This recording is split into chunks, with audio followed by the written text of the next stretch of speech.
So good morning friend. आज हम बहुत अच्छा आर्टिकल देखने वाले हैं जो सऊदी और पाकिस्तान के बीच एक समझौता हुआ है।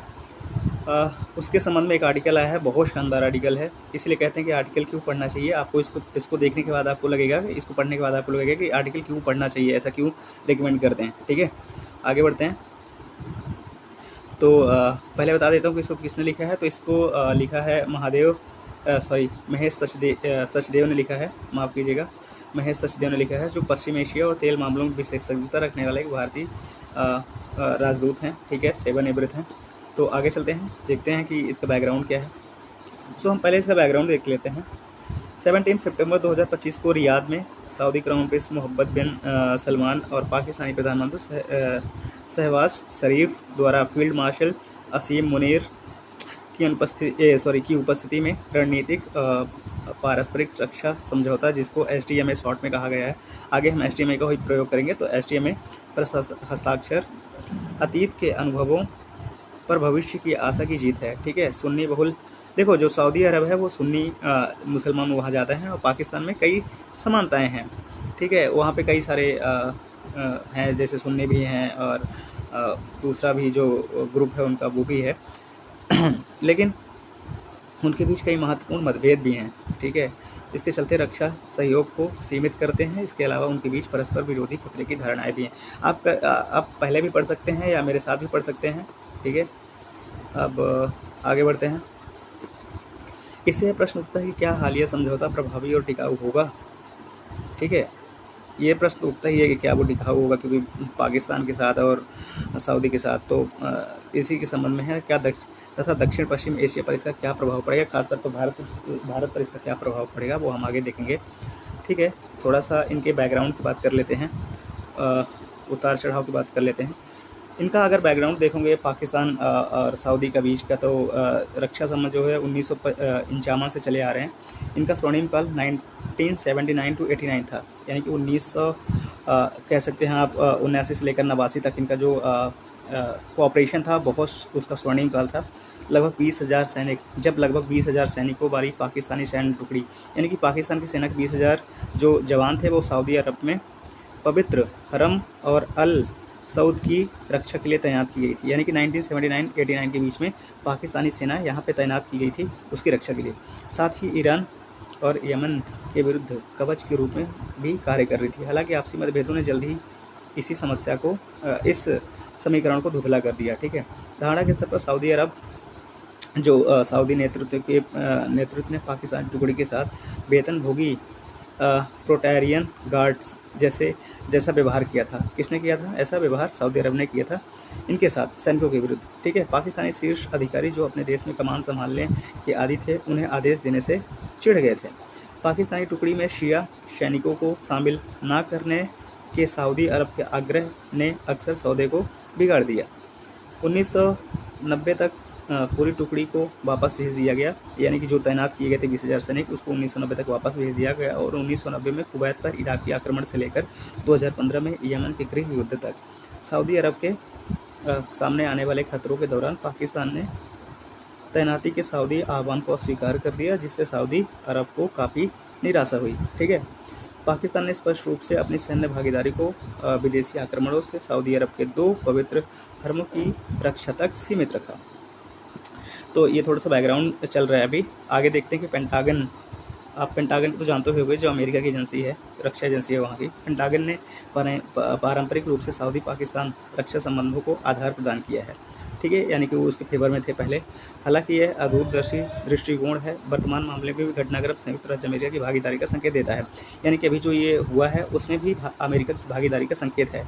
7 जून को, हालांकि खुल के सामने नहीं आया, लेकिन संकेत तो है। 7 जून को श्री शरीफ और फील्ड मार्शल मुनीर ने द्विपक्षीय रणनीतिक सहयोग की घोषणा करने के लिए रियाद में सऊदी क्राउन प्रिंस से मुलाकात की। 22 जून को जब इसराइल ईरान हवाई युद्ध चल रहा था, अमेरिकी राष्ट्रपति ट्रंप ने फील्ड मार्शल मुनीर के लिए व्हाइट हाउस में एक निजी दोपहर भोजन का आयोजन किया। यानी कि जब अमेरिका में उसको फील्ड मार्शल को बुलाया गया था, आसिम मुनीर को बुलाया गया था, बिना किसी पूर्व परिचय के। ठीक है, उनके बीच कोई पूर्व परिचय नहीं था, फिर भी अमेरिका के राष्ट्रपति ने ऐसा किया, जो उनकी भागीदारी का संकेत है। परिस्थितिजन्य साक्ष्य बताते हैं कि सऊदी क्राउन प्रिंस ने श्री ट्रंप के साथ अपनी निकटता का उपयोग सऊदी अरब और अन्य पश्चिमी समर्थक क्षेत्रीय देशों की रक्षा में पाकिस्तान की भूमिका पर विचार मंथन के लिए किया था। हालांकि ऐसी उम्मीद जताई जा रही है कि उन्होंने आपस में इस पर विचार किया था। ठीक है। ट्रंप प्रशासन ने और जनरल हेडक्वार्टर रावलपिंडी के बीच दोस्ती यानी कि आसिम मुनीर वाला जो कार्यक्रम चल रहा था अमेरिका में, दोस्ती संभवतः इस विश्वास के तहत थी कि पाकिस्तान के पास पश्चिम एशिया में पश्चिमी भू रणनीतिक तीक्ष्णता की स्मार्ट चाबियां हैं। ऐसा माना जा रहा था कि उनके पास ऐसा कुछ है। स्मार्ट चाबियों का मतलब है कि वहाँ पे इनका रोल अच्छा खासा है, जिसमें ईरान के लिए पिछले दरवाजे से लेकर ज़मीनी स्तर पर बूट्स के माध्यम से खाड़ी सहयोग परिषद यानी GCC गल्फ कोऑपरेशन काउंसिल जो है कि सुरक्षा को मजबूत करना शामिल है। SMDA यानी कि जो अभी डिफेंस डील हुई है, सऊदी क्राउन प्रिंस के लिए एक ऑप्शन की पसंद थी। ऐसा माना जाता है कि उन्होंने मांग की थी कि अमेरिका सऊदी द्वारा इसराइल को मान्यता देने के लिए तीन पूर्व अपेक्षाएं पूरी करे। ठीक है। एक बाध्यकारी द्विपक्षीय रक्षा समझौता और परमाणु तकनीक तक पहुँचे और अत्याधुनिक अमेरिकी हथियार प्रणाली। ठीक है। यहाँ तक उनका जो था कि नहीं उनको वहाँ तक पहुँचना है। बदले में अमेरिका चाहता था कि सऊदी अरब पहले इसराइल को मान्यता दे ताकि प्रस्तावित समझौते को कांग्रेस के माध्यम से पारित किया जा सके। हालांकि यह नाजुक कोरियोग्राफी 7 अक्टूबर 2023 को इसराइल पर हमास के हमले जब हमास ने इसराइल पर हमला किया उसके बाद गाजा पर इसराइल के आक्रमण से उलट गई। यानी कि जो बनी बनाई जो सब कुछ ठीक था वो उलट गया और गाजा में हुई मौतों और तबाही ने अरब इस्लामी उम्मा में भारी बदनामी और राजनीतिक माहौल को बिगाड़ दिया, जिससे इस्लाम के 2 पवित्र तीर्थ स्थलों वाले राज्य और इस कदम को अनिश्चितकाल तक स्थगित करना पड़ा। और इस प्रकार जो अभी समझौता हुआ है रियाद के लिए एक दूर का सांत्वना पुरस्कार बन गया है। यानी कि वो इससे अपेक्षा कर रहे हैं कि ऐसा कुछ अच्छा हो सकता है इससे। आगे देखते हैं क्या है। हालांकि ऐसा मुझे लगता नहीं है। तो आगे का घटनाक्रम देखते हैं कि 9 सितंबर को दोहा स्थित हमास के कार्यालय पर हुई इजरायली हमले ने जो SMDA यानी कि जो पाकिस्तान और यूएई के बीच सऊदी के बीच अभी रक्षा समझौता हुआ है की प्रक्रिया में और भी तेज़ी ला दी क्योंकि अभी 9 सितंबर को हुआ गया था कि इसराइल ने इराक पर हमला किया, जिसकी वजह से इसमें इन्होंने तेज़ी की और इसको जल्दी कंप्लीट किया।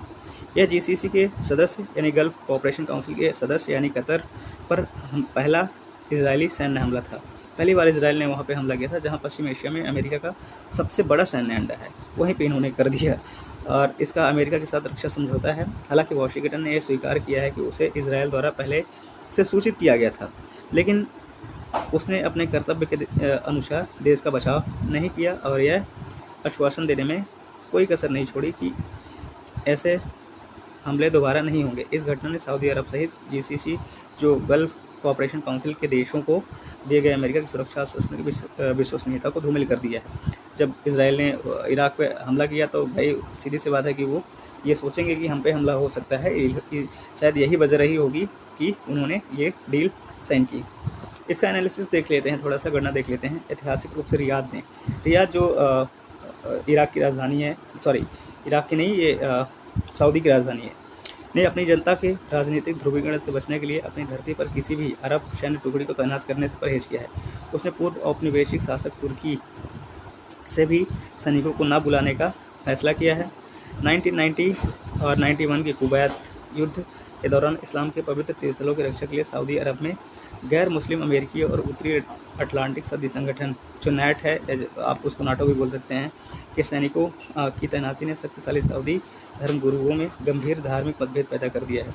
इस प्रकार पिछली आपत्तियों के बावजूद रियाद ने पाकिस्तान के साथ SDMA समझौते को सीमित कर दिया है। ठीक है, आगे बढ़ते हैं। यहाँ पे 4 बिंदुओं का उल्लेख आवश्यक है जो की राइटर के हिसाब से।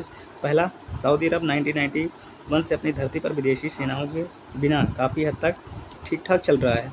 अलकायदा, आतंकवाद, दूसरी इराकी युद्ध और यमन गृह युद्ध से बच निकला है। इस साल की शुरुआत में श्री ट्रंप की यात्रा के दौरान रियाद ने लगभग $100 अरब मूल्य के उन्नत अमेरिकी हथियारों का ऑर्डर दिया है, जिससे उसकी सुरक्षा और मजबूत हुई है। दूसरा, पाकिस्तान अब घोषित परमाणु हथियार संपन्न राष्ट्र है और ईरान के ऐसा बनने की स्थिति में SDMA काम आ सकता है, उनका ऐसा मानना है। तीसरा, पाकिस्तान का अपने सदाबहार मित्र चीन के साथ रणनीतिक गठजोड़ एक अटूट सैन्य सौहार्द की राह में एक बाधा बन सकता है। अंतिम यानी कि चौथा, हालांकि लेकिन कम महत्वपूर्ण नहीं है, हालांकि एसडीएमए के तहत सऊदी अरब को पाकिस्तान परमाणु हथियारों का हस्तांतरण संभव है। ऐसा है संभव है कि पाकिस्तान सऊदी को परमाणु हथियार दे सकता है, लेकिन इजरायली लाल रेखाओं को देखते हुए बेहद असंभव है। याद रहे कि जून 2025 के युद्ध के दौरान पाकिस्तानी जनरलों ने कथित तौर पर इसराइल के खिलाफ ईरान को परमाणु शस्त्र प्रदान करने का वादा किया था, लेकिन जल्द ही मुकर गए। हालांकि AQ खान के उदाहरण को देखते हुए परमाणु हथियार और वितरण प्रणाली विकसित करने के लिए तकनीकी के गुप्त हस्तांतरण की संभावना से इनकार नहीं किया जा सकता। इन कारणों से एसडीएमए, जो कि आप जानते ही क्या है, से सऊदी अरब में पाकिस्तान की पिछली गतिविधियों की तुलना में कम उपस्थिति के संकेत मिलने की संभावना है। ठीक है, आगे चलते हैं।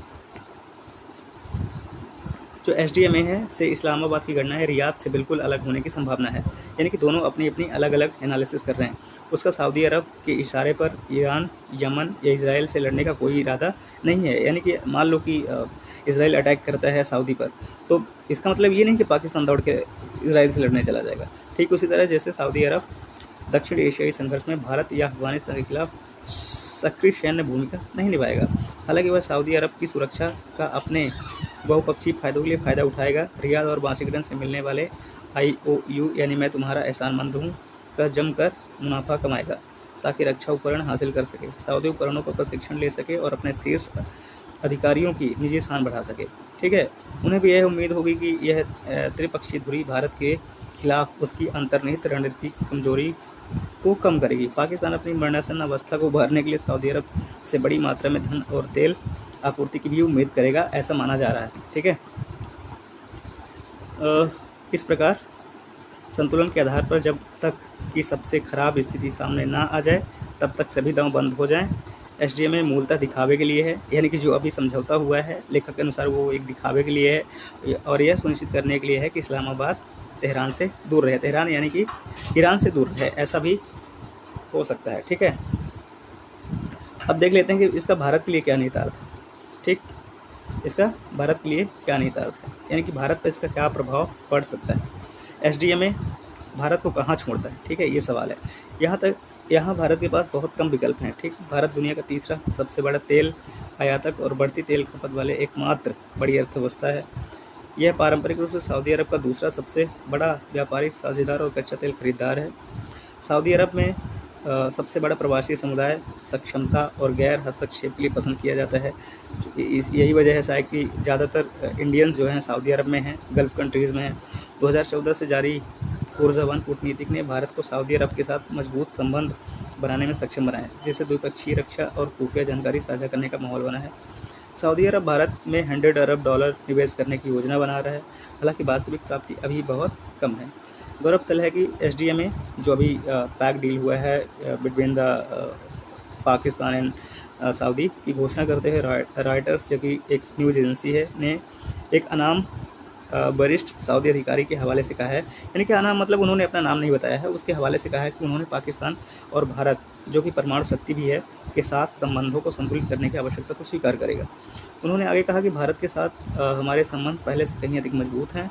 हम इस संबंध को आगे बढ़ाते रहेंगे और क्षेत्रीय शांति में हर संभव तरीके से योगदान देने का प्रयास करेंगे, ऐसा उनका मानना है। एक आधिकारिक भारतीय प्रवक्ता, जो कि किसी सीनियर ऑफिसर हैं, गवर्नमेंट में ऑफिसर हैं, उनका नाम यहाँ मेंशन नहीं किया गया है, उन्होंने भी यह संकेत दिया है कि रियाद ने एसडीएमए वार्ताओं को लेकर नई दिल्ली को विश्वास में लिया है। यानी कि जब ये समझौता हुआ तो इंडिया को इसकी जानकारी थी, रियाद के द्वारा उन्होंने उसको विश्वास में लिया था कि हम ऐसा कर रहे हैं और ये आपके हितों के खिलाफ नहीं होगा, यही विश्वास का मतलब होता है। ठीक है, इससे न सिर्फ यह पता चलता है कि रियाद को अपने सभी दोस्तों का साथ चाहिए, बल्कि यह भी कि भारत की रणनीतिक भू आर्थिक ताकत फिलहाल पाकिस्तान की रणनीतिक चालबाजियों को संतुलित करने के लिए काफ़ी है। फिर भी एसडीएमए भारत को सतर्क रहने और अरब सागर में बेहतर तालमेल बनाने का निर्देश देता है। यानी कि ये हमारे लिए तो कोई ख़ास चिंता की बात नहीं है, लेकिन फिर भी भारत को थोड़ा सा सतर्क रहने की ज़रूरत है। ठीक है, ये शानदार आर्टिकल, इसी के साथ धन्यवाद।